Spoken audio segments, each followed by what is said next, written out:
yaşadır gençliğini. Ah çalı kuşu ey nəğməkar kuşum, daha neçə yollar keçməlisən sen. Kirpikdə donubdur kederim yaşım, məgər bu sevdadan kaçmalısan sen.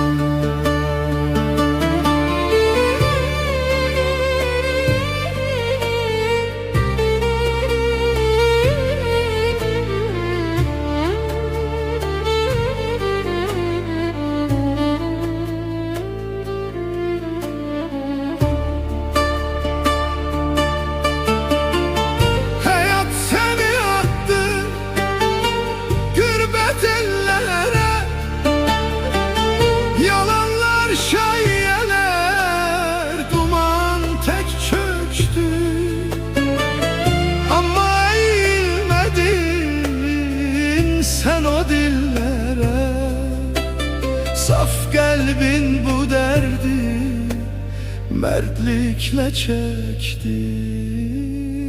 Ah çalı kuşu ey nəğməkar kuşum, daha neçə yollar keçməlisən sen. Kirpikdə donubdur kederim yaşım, əgər bu sevdadan kaçmalısan sen.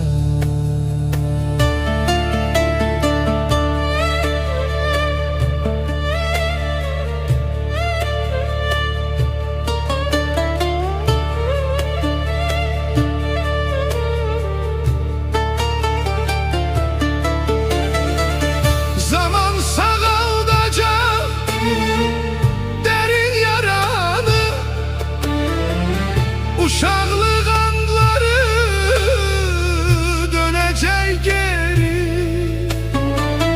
talesini batar saxta dünyanın.